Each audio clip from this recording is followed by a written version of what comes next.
Hi everybody, it's Risa here. So I have something exciting to share with you, and something you can probably already see from the title, that I am pregnant. And sorry for being away for so long and kind of like leaving so suddenly, but I also didn't know like what to say, because in my first trimester I was pretty nauseous. I had no energy, I had no motivation, so I just needed time off.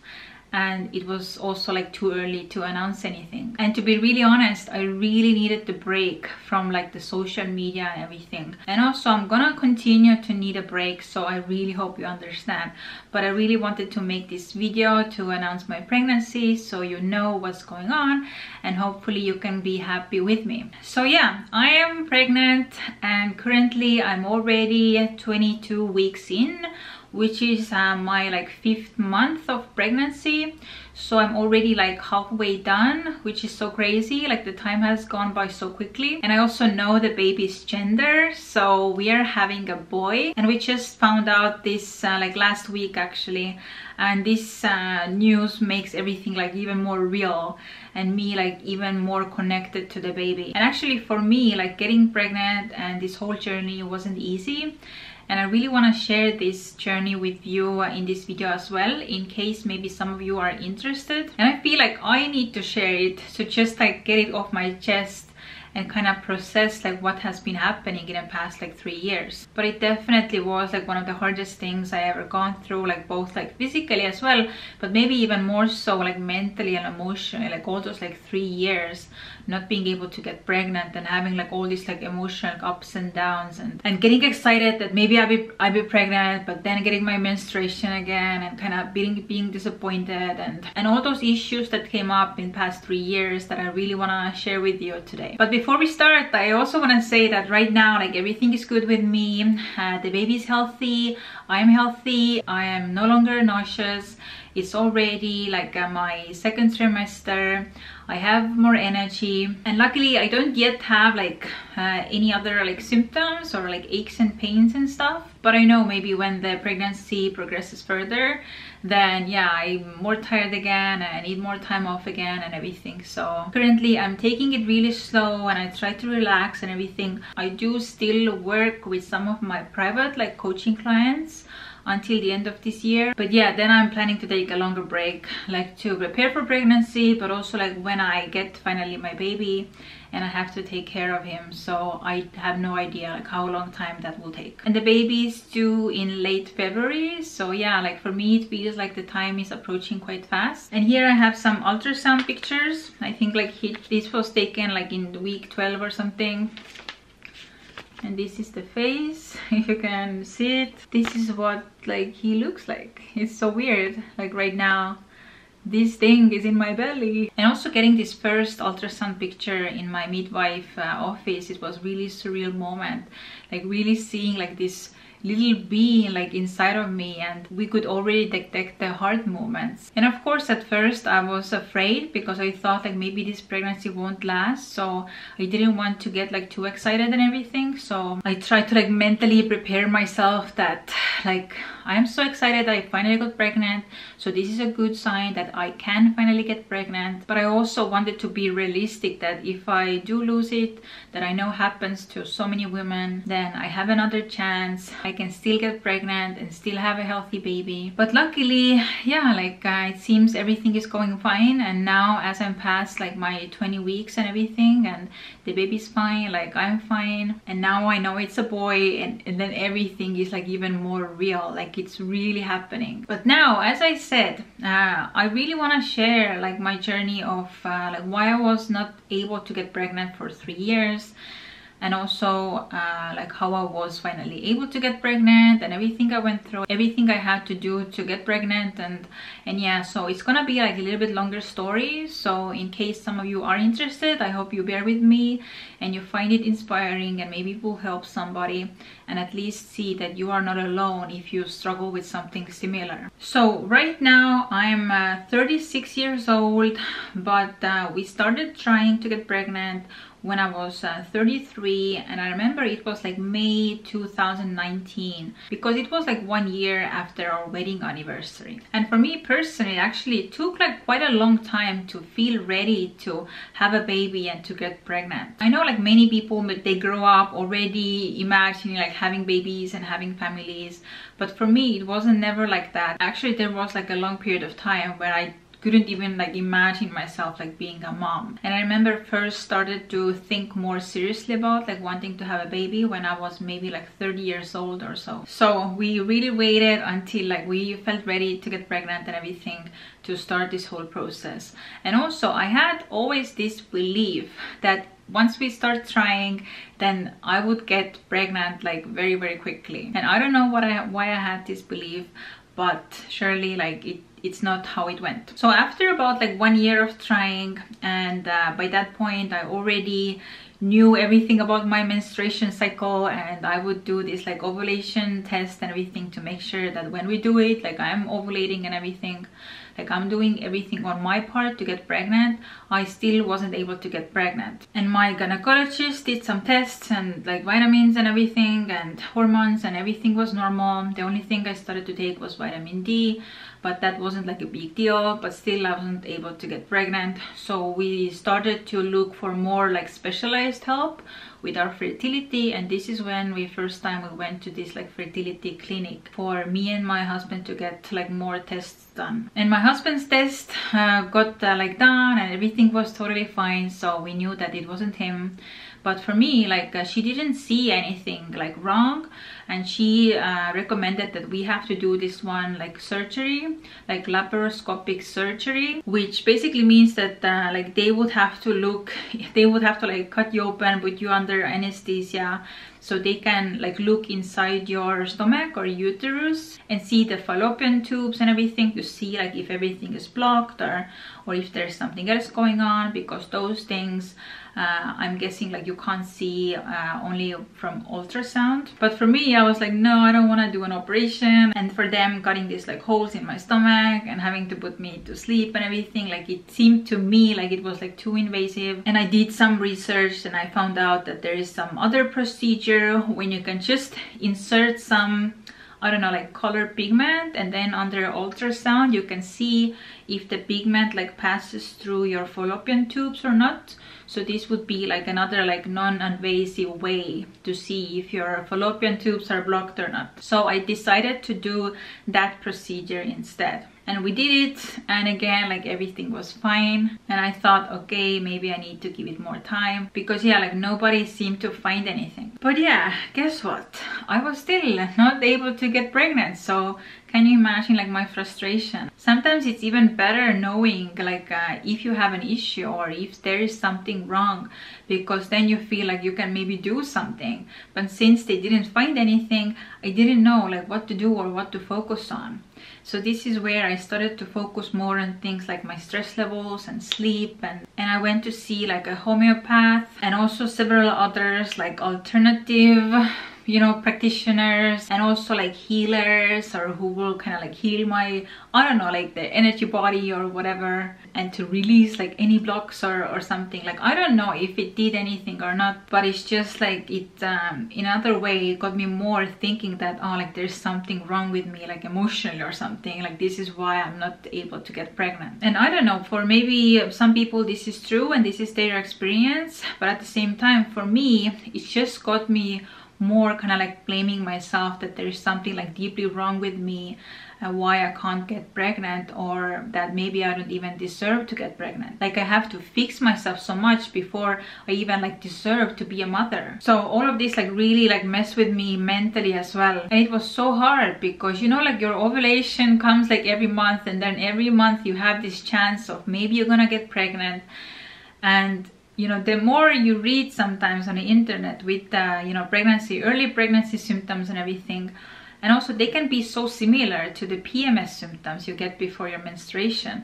But then you start to see those symptoms and you get excited, and sometimes maybe you are even like imagining symptoms that are actually not there, and you get your hopes up and you're like tracking your symptoms and everything. But then in 2 weeks time you get your period again, and then you're like, oh my god, like massively so disappointed again. So there was definitely times when I thought that I'm gonna like lose hope, or maybe the pregnancy is not for me, or maybe I would have to get like a surrogate, or maybe look into adoption or something. So all of those thoughts definitely go through your head, and I would constantly talk like to my husband about it, and my family and my close friends and everything, and I thought that they must be so exhausted about me like constantly going on about the same thing. And yeah, maybe they're like so tired about it, because I was so tired talking about it all the time. So then another year went by, and by that point I had gone through like different gynecologists to just have like different advice and different expertise. And one gynecologist, she started to suspect that I may have a polyp in my uterus, and she scheduled me for an operation to get it removed. And in the operation they did find, it wasn't like a, you know, like a polyp like this, but it was more like a, you know, like a thickening, but they were able to you know, remove it. And before that actually I was struggling with the bleeding before periods for so many years, and also very like painful menstruation. I had to take you know, medication to cope with the pain sometimes. But also I guess like because it had been going on for so many years, I thought like this is normal. But now I know that probably the polyp was the cause of this, because after that operation, I think like I don't know, the first month or something like that, the bleeding between my periods stopped. And I think after like 3 months after the operation, I stopped having painful periods, which for me was such a new thing, because I thought, yeah, like painful periods are normal. I did have like some discomfort and maybe little pain or something, but not in a level I had to take like a medication for it. Mostly painless periods, I will say, which was already such a great improvement to my life. But I still wasn't able to get pregnant. And now, so this was actually like last November or something, I started to go to this other specialist, and she specialized in like infertility, and she would start me also in a process of IVF, because we had tried everything and I really felt like I don't have time to waste, because I am 36 years old. And who knows even if the IVF will work or how long that process will take. So I wanted to start like some alternative path like right away, because I was just so tired just hoping that I would get pregnant like naturally, which clearly wasn't happening for me. So she scheduled me that from January this year actually I would start hormone injections that will start producing lots of eggs in my ovaries, in order for us to put them together with my husband's sperm, and hopefully they will make like embryos that they can later implant in my uterus. So in January we started to do the injections, and with that regard everything was kind of fine. I did have some bruising in my stomach. I don't remember the injections, the hormone injections, affecting me in any major ways, or having like, I don't know, mood changes or something like physically really hard. Maybe like the last day of it my stomach was very bloated, but luckily I didn't have like any bad like side effects or something.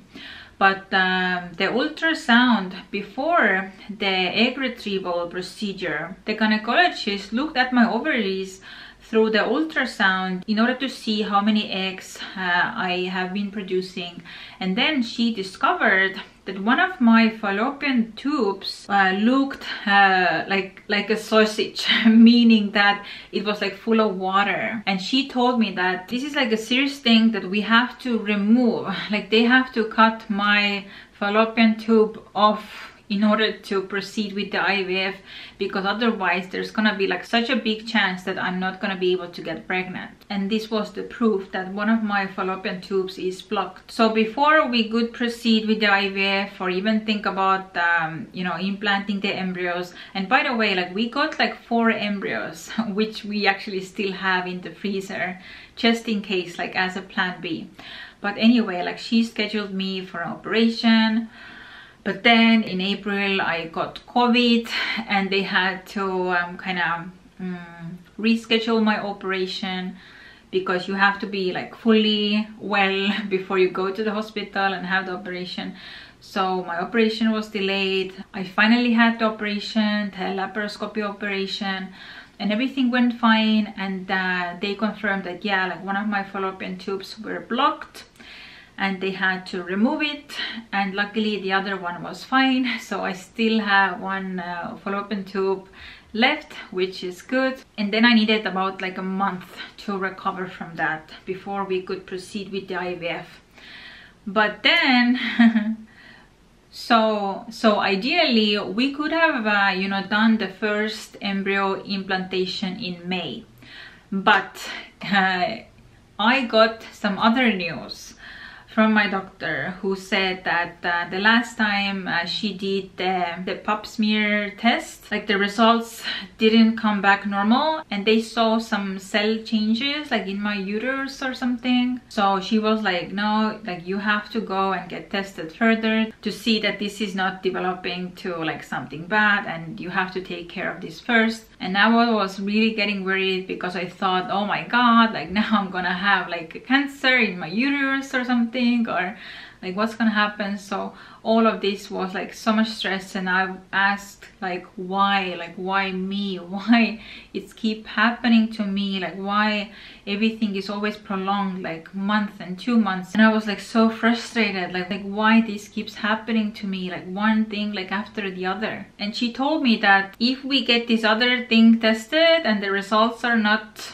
good, then I have to have another operation to get those, I think like those cells removed, before I can start with or continue with the IVF and the embryo implantation. So with my doctor we had to schedule the embryo implantation to sometime in August, and I was like, oh my god, that's another like 3 months I have to wait. But luckily the other doctor, who did the pap smear test and got it like further tested, like she called me back and said like, right now it seems to be fine, you don't have to get this like other operation. So I could continue with my fertility journey and getting pregnant. And this made me actually so happy. I was like, oh my god, yeah, it's such a like a good news, and at least like I don't have to put my body through another operation. Because they told me that if I would have to go through that operation, I would have to wait like half a year before actually starting to try getting pregnant again. And it's something I just like couldn't do. I couldn't imagine like I have to postpone the IVF like half a year further. So my IVF embryo transfer was scheduled in August. And right now, like we were still in May. So this meant that for me and my husband, we still have like 2 or 3 months to try and get pregnant on our own. And this is when in our first month, like after the surgery, trying to get pregnant, I finally got the positive pregnancy test and I was able to get pregnant naturally. And I want to insert here the clip of how I found out.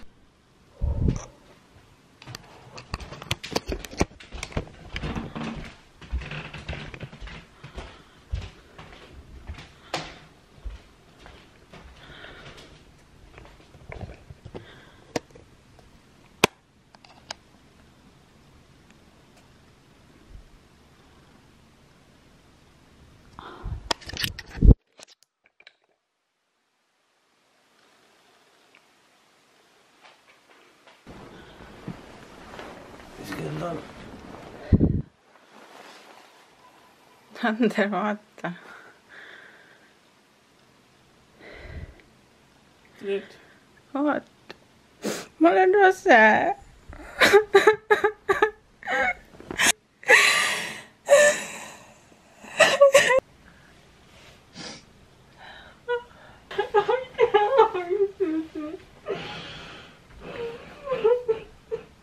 So even now, like I'm already feeling, I'm getting like emotional talking about it. After 3 years of not being able to get pregnant, I was finally pregnant. I saw the pregnancy test. I don't know, I had this feeling, you know, inside of me that maybe I'm pregnant this month. Even though I didn't have like much pregnancy symptoms. In the first day, I missed my period.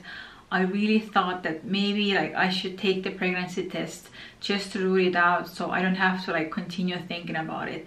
And I took the test in the early morning, even before my husband woke up, and there I saw like those like 2 lines, and I just couldn't believe it. It was like such a surreal moment. And as you understand now, like after all those 3 years of like trying to get pregnant, and in 3 years going through all of this like emotional roller coaster, and also seeing like so many doctors and specialists, and having like so many tests done, and several, you know, operation even done. This is why like I had this big emotional reaction to it, because it was like such a relief. And it was a big shock to me as well. So now looking back, I know like it was the blocked fallopian tube why I wasn't able to get pregnant. And for this like fallopian tube to be blocked, and I think like she told me this is called like hydrosalpinx or something like that. I don't know like if I'm saying the name correctly, but basically if you have this condition and the fallopian tube is full of water, even when the other fallopian tube is healthy, then still like this blocked fallopian tube creates this toxic environment in your uterus, so the egg can't be implanted in your uterus and you are not able to get pregnant. So this is why you have to cut the fallopian tube. And also I did some research on the internet, because I thought like, oh my god, now I only have like 1 fallopian tube, and now the chances of getting pregnant are even more unlikely for me and everything.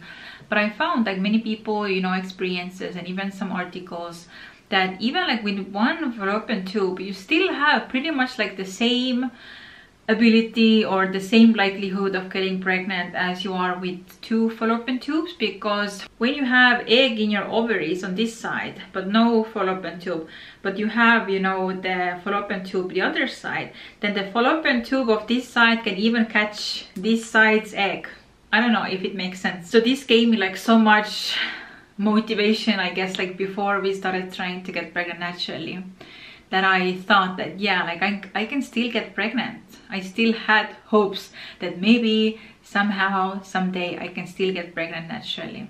And this is what we were able to do. So this is it for this video today. I don't know how many of you got this far. I know it was like a long story and everything, but I do feel like it was important to share for me, to kind of share the story, kind of, I don't know, to put an end to it, or just process like what's been happening in the past 3 years, and also to let you know, and maybe some of you who are struggling with getting pregnant, or maybe if you identify yourself with my story, or if it helps you to feel less alone. This is why I made this video, because I personally watched so many of those videos on YouTube just to comfort myself and yeah, feel like I'm not the only one. There is nothing like wrong with me. It's very common, it's normal that women go through this, but there is hope, and definitely you are not alone in this. And also, as I already said in the beginning of this video, that I'm gonna continue to need a break from social media and from posting videos, just to enjoy my pregnancy and have more time for me. I do have some one-on-one coaching clients I work with until the end of this year, but right now, yeah, like I just want to take it slower, and I don't feel I want to be much on social media. But on Instagram right now I'm posting about once a week, so maybe I will continue to post there. So if you follow me on Instagram, then this is maybe the place where you can still stay contacted with me. But either way, if you are in recovery and need support, I really hope that, I think like I have like over 200 videos on my YouTube channel, that you can watch those videos. They can comfort you, support you. On my website I have online courses, I have my book you can read about recovery, how to go through it step by step. Also I have so many blog posts on my website. So I do hope you still continue to enjoy and benefit from my content, even though right now I'm taking a break and I'm not gonna be here like every week or every month even. But I do want to say that definitely I'm gonna be back, but just right now I don't want to make any promises or set any dates like when I will be back. But yeah, like this doesn't mean that I will never come back to YouTube or making videos or share content about recovery or anything. So yeah, I really hope I got everything to this video. It was like a lot of information. I hope you enjoyed it. I hope some of you like found it helpful, and thank you for always supporting me and also like giving me now time and space to be pregnant, and then also time to enjoy and take care of my baby. But we will definitely see and connect with you in the future again. So yeah, thank you so much for watching, and I'm gonna see you sometime in the future. Bye. And if you wanna see my belly, so this is me right now. This is me right now, 22 weeks. Little bean is growing here. He's already a size of like a corn knob or like a large banana, I read. So yeah. Bye.